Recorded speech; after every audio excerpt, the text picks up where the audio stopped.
We are Chris and Dave Carlson, and we have been a part of the GlobalU family, which to us means friends who are a family. And that's exactly what's happened as we've experienced GlobalU. We just kind of fell in love with what was going on. Like, it was just a completely different side of higher education that we hadn't seen yet. That was higher education, but with kingdom. And so we thought, wow, what's this vision? What's happening here? And we started to see the vision in it, right? Yeah, we love the fact that GlobalU focuses on minds and hands and hearts and spiritual growth, and really developing the whole person and developing their identity and their relationship with Christ. We come from a business background. We were both engineers. I was the director of engineering at an automotive supplier. Chris was an engineering manager at a major automaker, and we had retired early to pursue ministry and just follow wherever God led us. And He led us straight to GlobalU, and it was just felt like a perfect fit when we got there. Yeah, we had never seen a place where people are set out to transform hearts that then transform culture. So what GlobalU stands for is to equip and empower and to bring the skills necessary to students 18 to 23-ish sort of ages that want to have a heart for entrepreneurship, either by starting a nonprofit, a ministry, or starting a business. But where it's flipped upside down is bringing kingdom into it. So, and we saw that on so many different levels. We were like, well, if you can bring kingdom into the business world, then you can start affecting a fatherless generation. You can start affecting generations that have addictions. You can start affecting how business is actually run through the values that God Himself gives us. And it was with that lens that we got really excited about it. And then we started meeting the students, and the students have stolen our hearts. Like, just the love that we have for this generation of go-getters. These are people who actually want to change the world. Yeah. And just a month before meeting up with GlobalU staff and students in Spain, God had really put on our hearts a challenge to use our experience in the marketplace and in ministry to really pour into the next generation. And the month before us meeting up with GlobalU, God had really put that on us, that just a huge burden on our hearts for this next generation. And so we just immediately fell in love with just the amazing group of people that were just chasing after God and trying to do it through a business career. Yeah.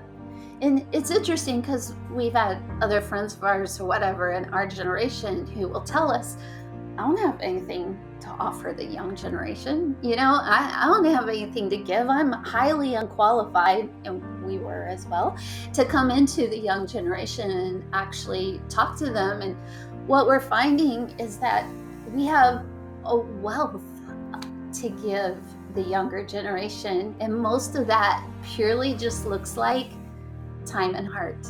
And you look at the experiences that we've had with the gray hair that comes with it. I mean, by this point in our life, and we're only 50 somethings at this point in our life, you know, we've had to deal with death. We've had to deal with disappointments. We actually dealt, like Dave said, with a major chronic illness.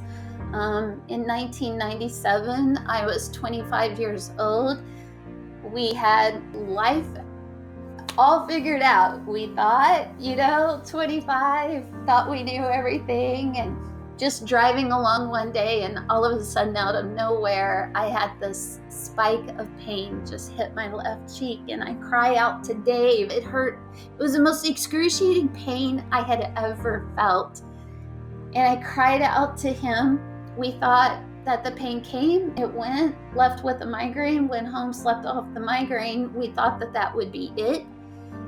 And it ended up turning into a 15-year chronic battle with a condition known as trigeminal neuralgia, which has a layman's name of...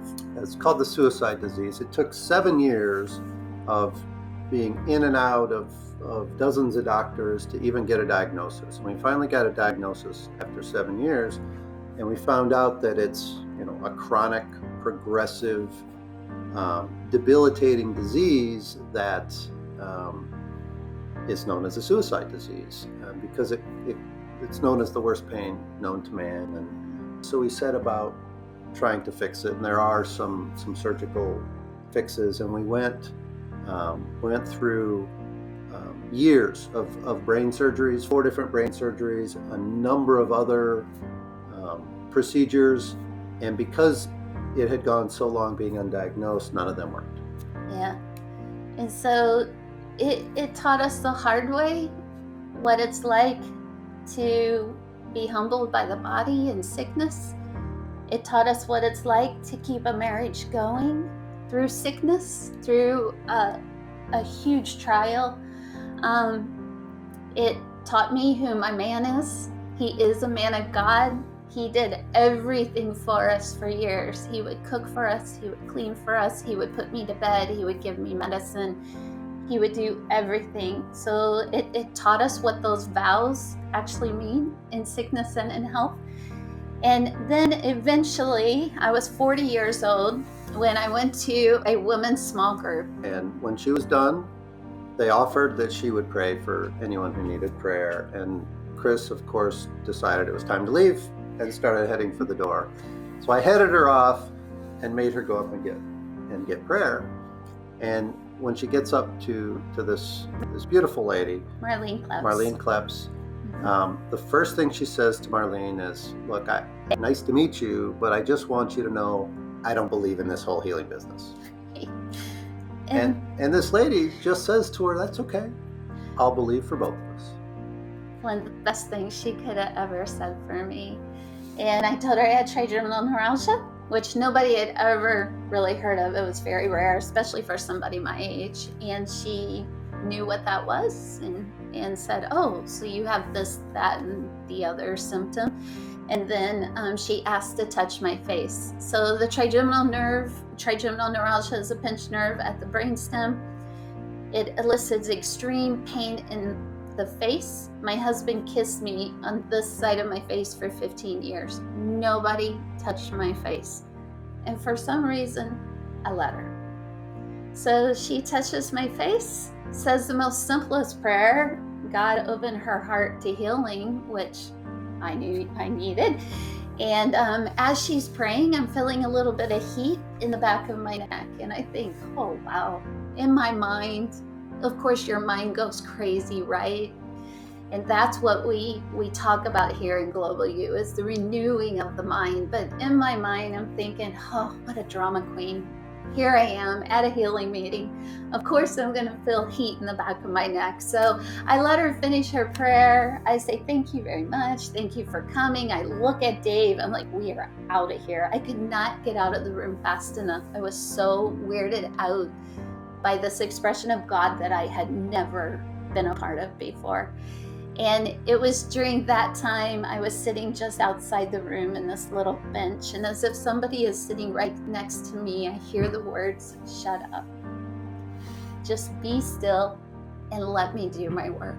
And at that point, I felt what I term a supernatural glycerol injection, a sensation that ran down through my face, creating basically a new nerve for 25 minutes.